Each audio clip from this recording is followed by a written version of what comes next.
You're listening to Salon Frequency, a podcast for salon professionals that are revolutionizing the texture of salon culture. I am so excited to welcome you back. I am grateful for your presence. This week, though, it's a little bit different. We are going to be rewinding to episode 46, a powerful conversation about how to increase your income with retail. So if you've ever felt uncomfortable selling products or wondered how to build passive wealth behind the chair, this episode is a must listen.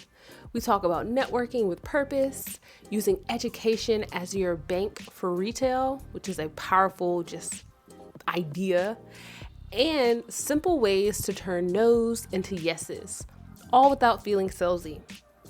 I chose to bring this episode back around because as we gear up for season 7 of Salon Frequency, which is focusing on legacy and imagination, I'd like you to consider this. Your retail shelf isn't just a display.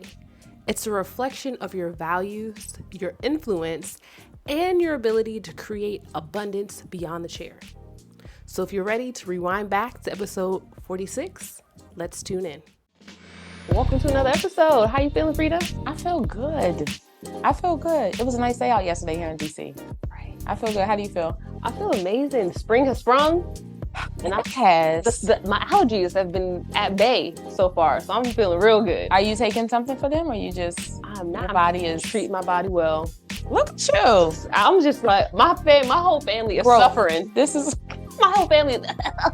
I'm just like, dang. you out here just breathing easy. Okay. Just deep, clear breaths. Y'all love can eat that. water like me. I love it. I love it. How was your weekend?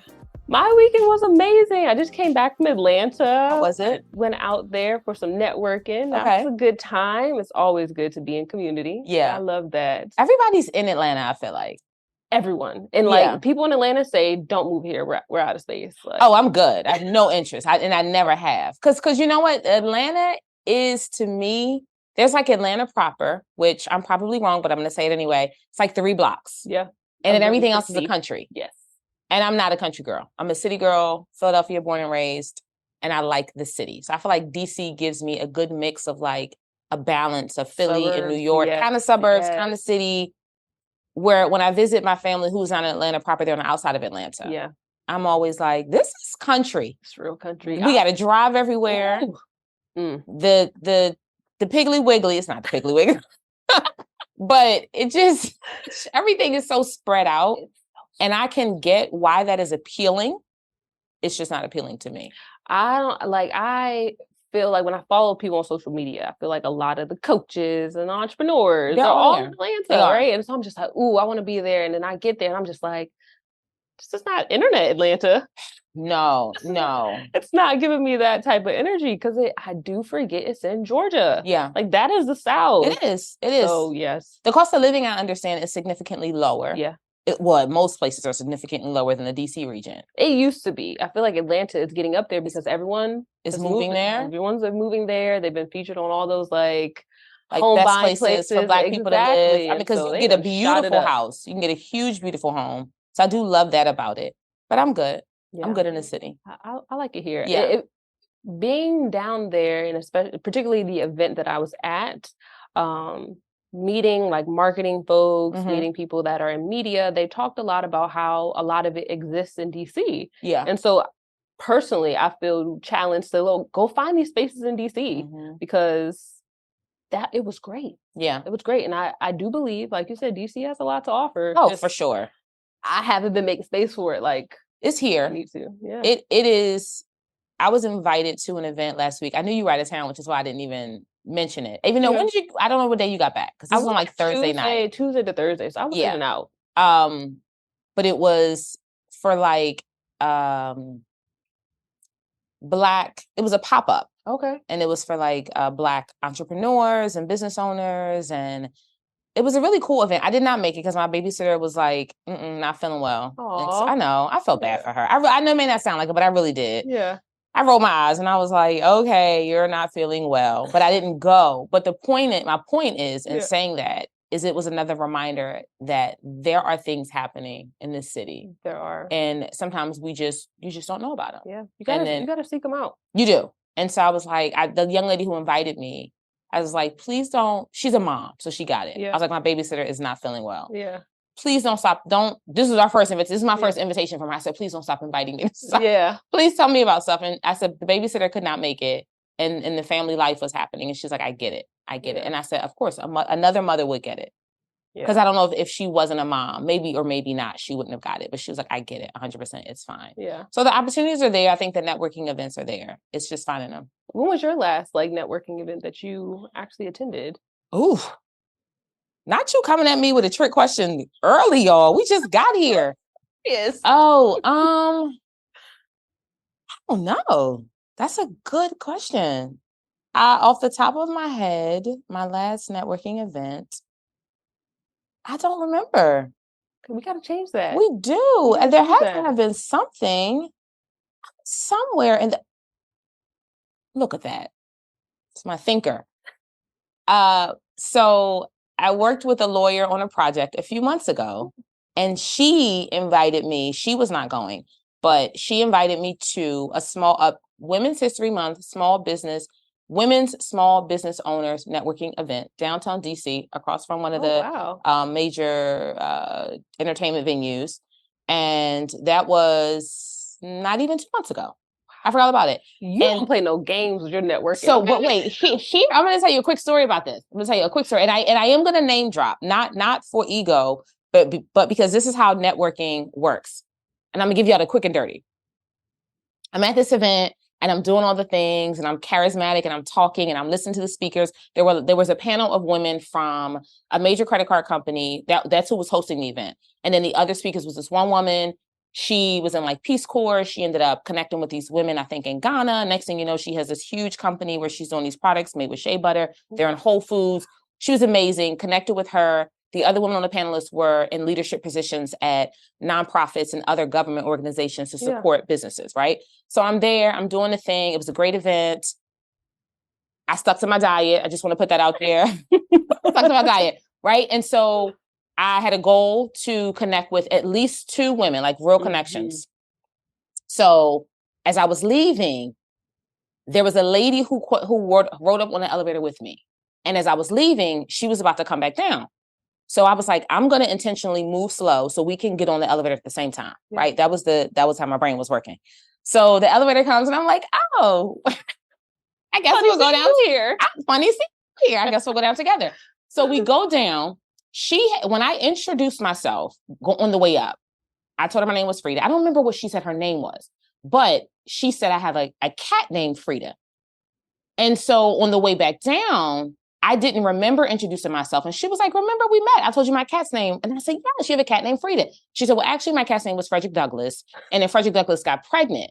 And so then we realized Frederick Douglass was not a Frederick. And so we switched his name to Frida. So our cat's name is Frida.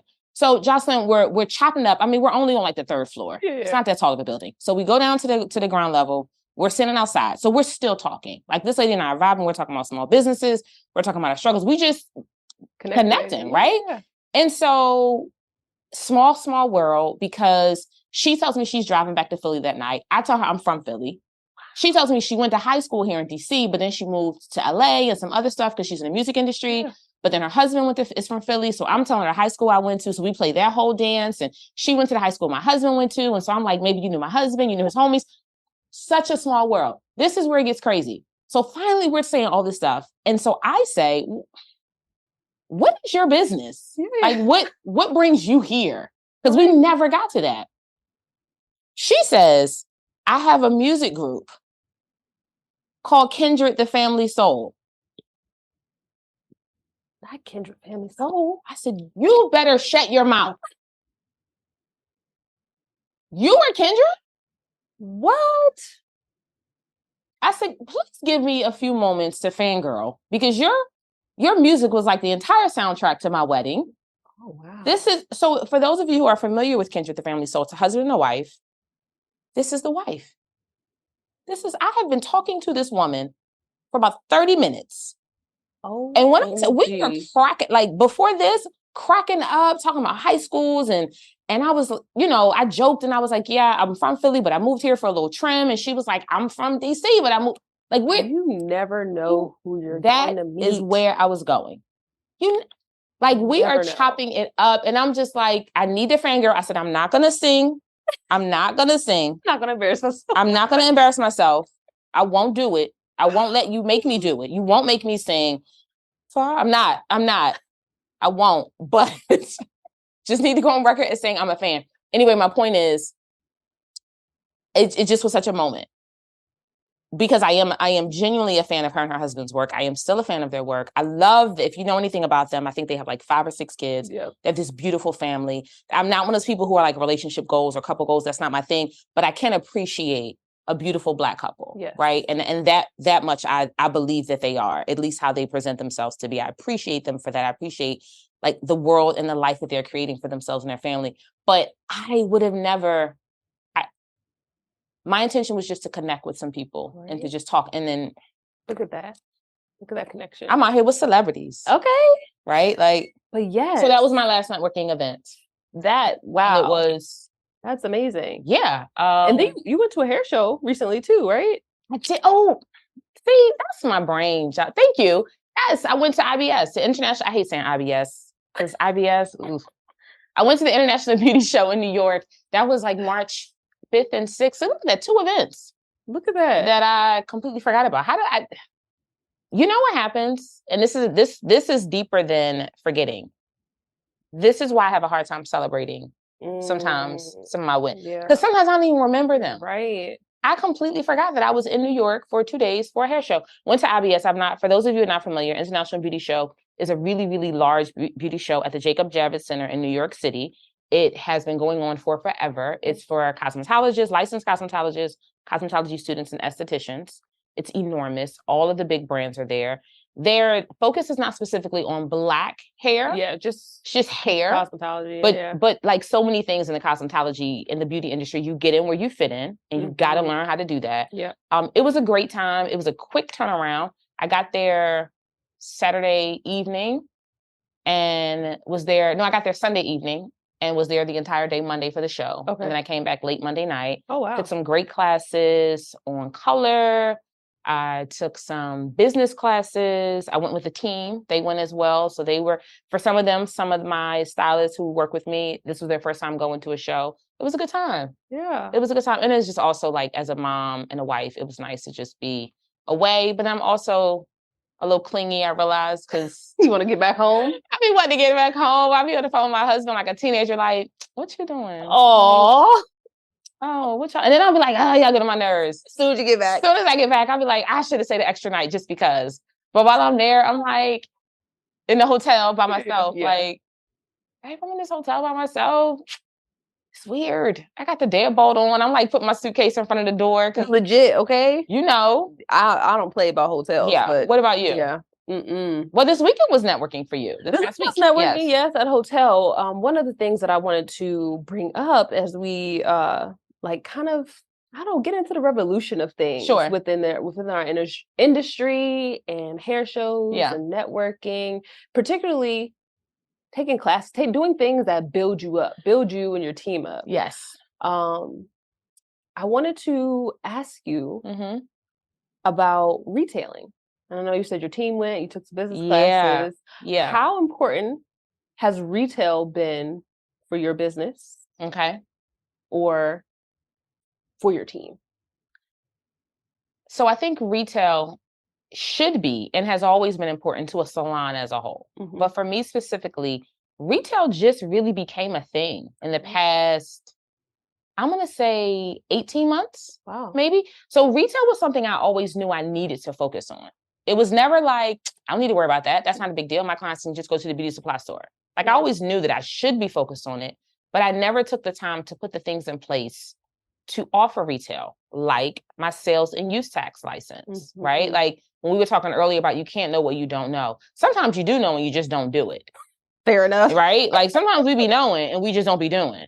And I knew that while I had like some hair ties or bonnets in the past that I was selling, that if I really wanted to be legit, I needed to get my sales and use tax license. Yes. When I went to apply for it, something about it seemed confusing. It probably wasn't in hindsight, but in that moment, maybe I had other stuff going on. No, I didn't get it. It's confusing. Okay, it is. It's confusing. Okay, okay. It wasn't just me. And so I just didn't. And then I got with a good accountant. This is the importance of having the right help, right? People who know what they're doing to support you for what you want to do. She applied for it for me. Yeah. And I paid for it. Yep. And it was done. And just like that, I'm out here placing wholesale orders. Look at that. For the stuff that I need. And it was really a game changer for many reasons. Chief among them is that my clients should be able to get what they need from my salon. That part. They should not have to go to another business, particularly the beauty supply store, which usually does not have their best interest. At all. Right? They just typically go down a whole thing about that. And even if that beauty supply store has gotten something that is a good quality product, I forget the name of what it is called. Diversion? Is it called diversion? What do you mean? When they are selling crown elements and they're not authorized to sell it. Oh, yeah. So something, I forget the name of it, something happens where sometimes there might be a product that they're not authorized to sell, but they've probably purchased it retail and they just marked it up and they're selling it, but they don't have an agreement with the company. Yeah, I don't know what the technical term is, but... Or it's not the real thing. That's a big thing. That happens. Supply products. Yes. That is a huge thing. They can get the packaging because oftentimes they're in relationship with the people that are actually manufacturing it. Right. They can get the bottle and they just put whatever. They put whatever in it. It's not always what you think. Particularly at beauty supply stores. Yeah. So I wanted to be the resource for my clients. I wanted them to know that whatever you need for your hair, we can provide. And what I have learned is that if maybe I'm only providing a moisturizer and hair bands and bonnets.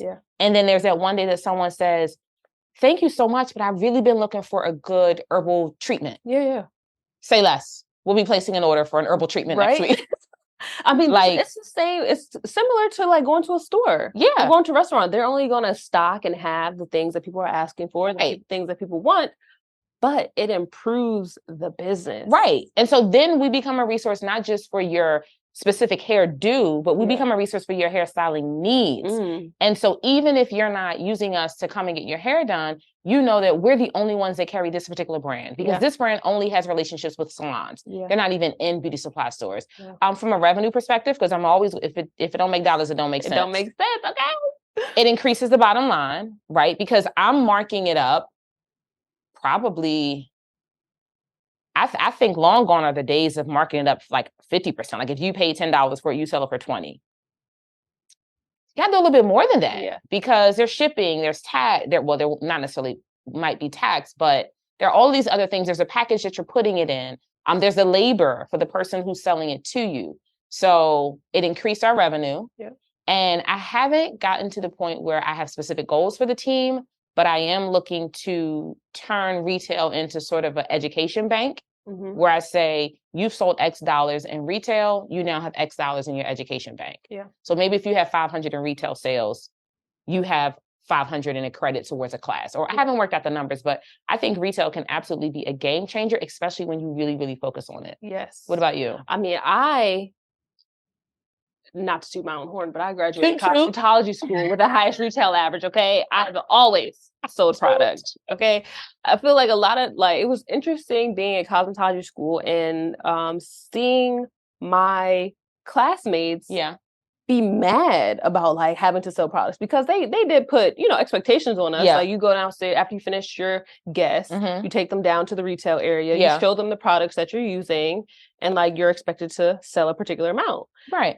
While we're working for free, they're like, okay, and on top of us working for free for you, now you're getting money here. And I'm just like, y'all are thinking about this all you wrong. missed that point. You're missing the point.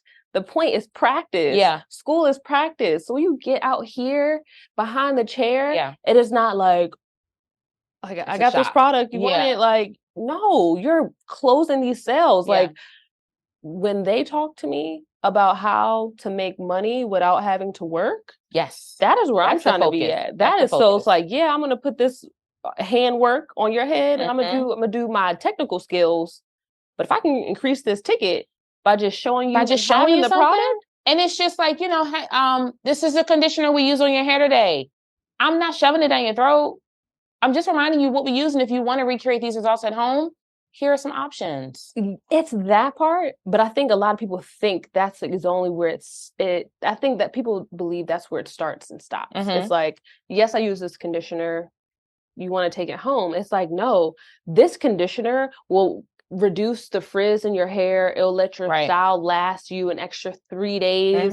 It's going to moisturize your hair to prevent you from having to use so much moisturizer. So that way you invest in this conditioner, you're saving on moisturizer, which saves you saving money. X money throughout the month. It's just like, oh, so it's the product knowledge. It's understanding what you're using. And it's increasing your revenue for me. And I feel like a lot of stylists drop the ball when they don't put enough energy into retail, into understanding their products, into being that resource for their clients. And I'm seeing it now. I'm seeing it. I'm just like, yo, you are working hard. You're working so hard, and that's all you're taking home. Yeah. And then you're going out to then have to, I don't know, buy stuff for your kid and not have enough, and like I got to pick up extra days. It's like, girl, if you just sold the moisturizer you was using, that would be it. You 3x your sales.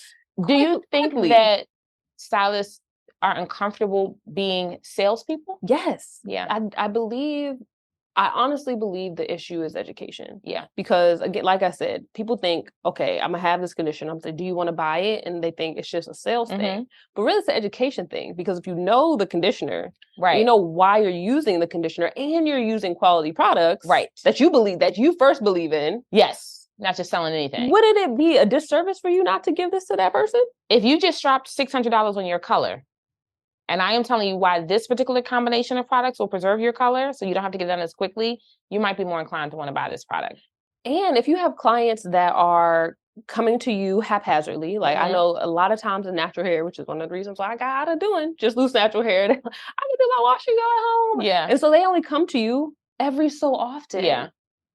Imagine, and then usually when they come back to you, their hair's not in the best shape. There you go. I like that. But if you can offer them quality products, so that you're not starting from scratch, because we're using the trash that's at the beauty supply, wouldn't you like that for yourself? It makes your job easier.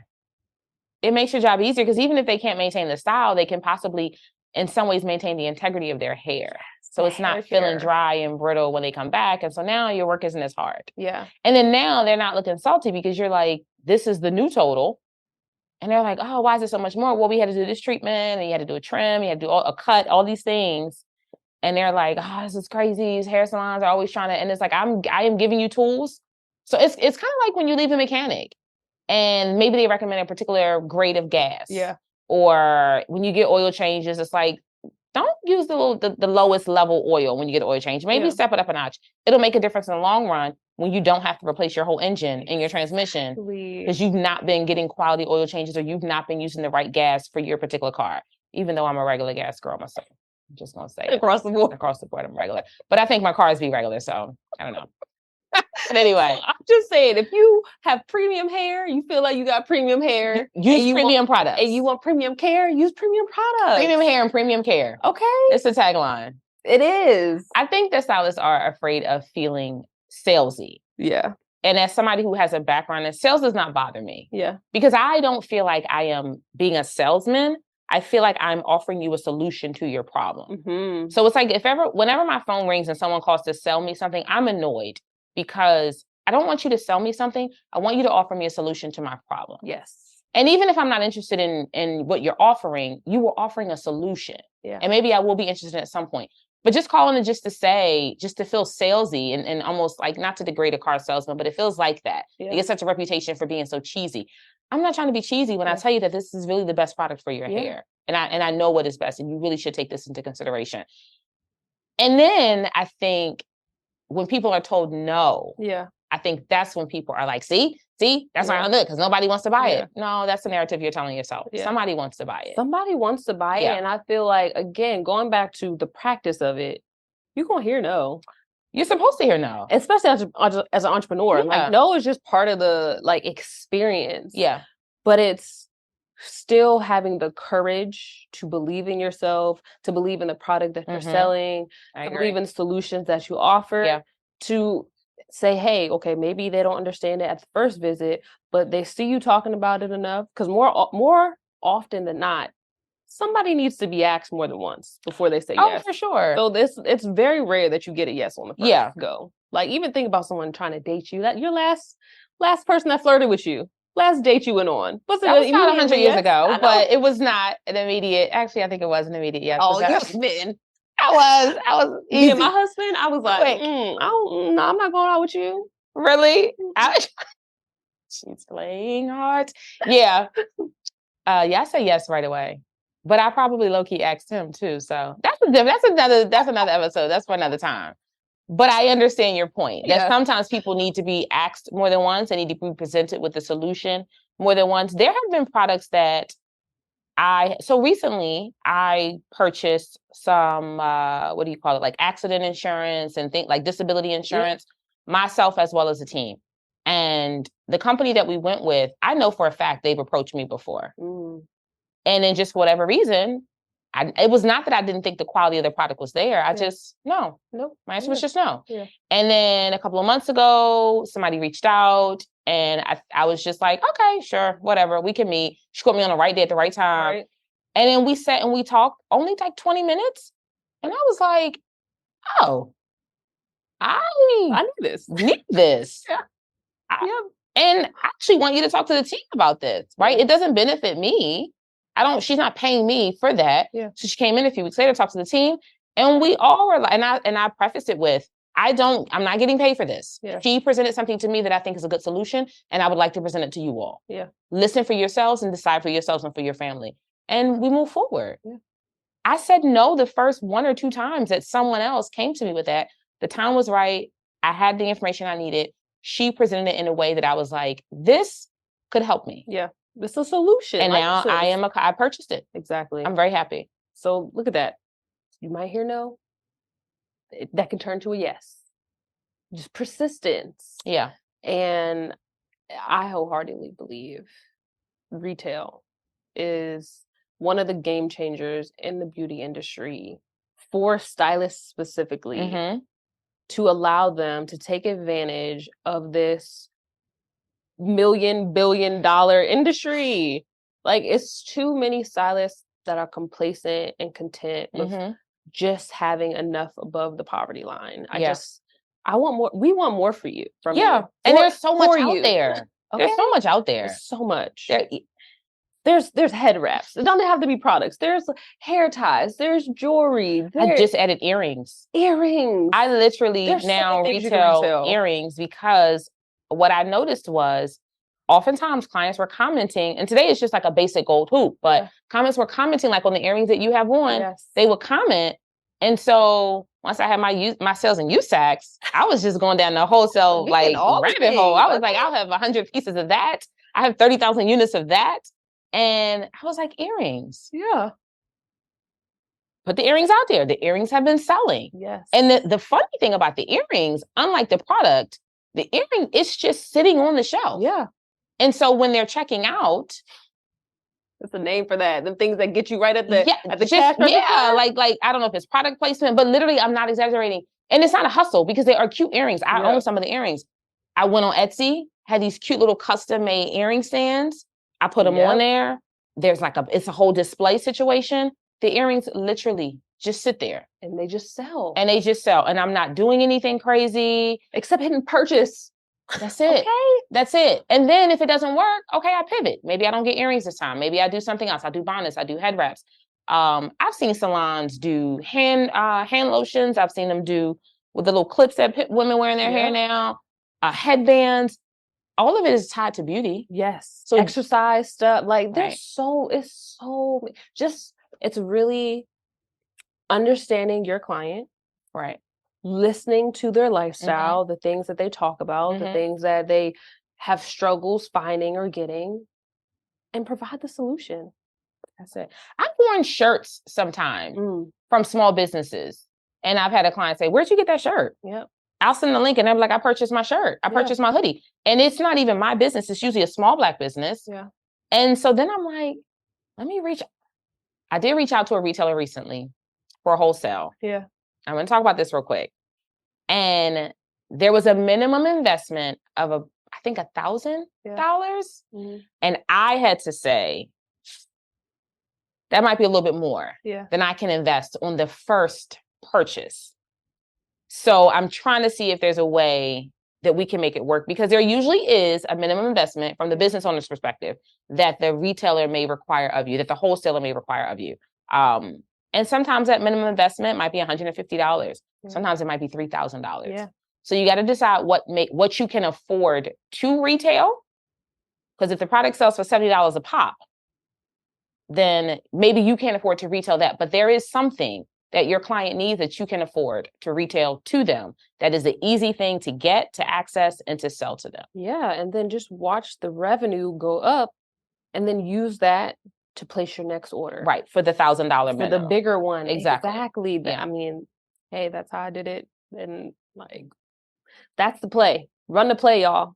There you go. Tell you, okay? Cheat code, right. Cheat code. So if we could encourage you, yes, to raise your frequency within the next 7 days, I would say learn a product. Pick a product that you believe in, learn it inside and out, and then reach out to see if you can retail it. See if you can offer that solution to your clients. And if you do locks, shameless plug, holler at Crown Elements, okay? How would you encourage them to raise the frequency? I would say the same. I would find something that you're already using on your clients. Like, make it easy. You don't, there are, like we talked about earrings and head wraps and things like that. Look at the stuff you're already using in the salon. Yeah. Look at the moisturizer sprays you're using. Look at the conditioners, the shampoos you're using. Look at the hair ties that you're using. Look at the towels. Right. Yes. And then just offer that. Like you don't have to recreate the play. You can start with the things that you actively use, even if it means taking those and trying to find smaller size versions of that. Yeah. It doesn't always have to be the 8-ounce bottle. Yeah. It could be the 4 or the 2-ounce bottle. Start with that. See how it goes. See how your clients respond. And if they don't respond, then look for something else. Don't stop with the first thing if you get a no. Yeah. But also, to add to that, challenge yourself. It's always a no if you don't say anything. Mm-hmm. Okay. So would you like to add this? Would you like to take this home? Didn't you like, after you do their hair, touch their hair? Yeah. How does your hair feel? Do you like that feeling? Yes. Stand in the mirror. Mm-hmm. I use this on your hair today. Make sure you take it home with you. Put that bug in the ear while you're doing the hair. So when you check them out, just say, oh yeah, didn't you want to add? Right. Yes. Okay. That's what I thought. Something I learned in cosmetology school, I think it was in cosmetology school, that the sale, because it is still a sale, starts at the shampoo bowl. Yes. Absolutely. So at the shampoo bowl. So today we're going to use a Crown Elements conditioning herbal treatment. Yeah. And there you go. And here's why I love the Crown Elements herbal treatment, because it does this. It leaves this level of shine. The hair feels good. The hair smells. This is why I love it. I've been using this product for a while. The owner is local. She's amazing. This is not a commercial for Crown Elements, except it really is. And this is why I really think you would like it. We have some at the front desk, and then you keep it pushing. Yeah. It's a part of the conversation. It's not even like you pause and we went to commercial. Okay. There you go. So challenge yourself, increase your sales, increase your ticket, take some more money home to your family. That part. Okay. And thank you for listening. We appreciated you being here. If you heard anything that inspired you, make sure you leave us a 5-star rating and review with what you plan to retail. We would love to hear about it. Would love to share it with everyone that is listening. And you can find us on socials at Salon Frequency. And it's Frida Brown. Peace. Bye.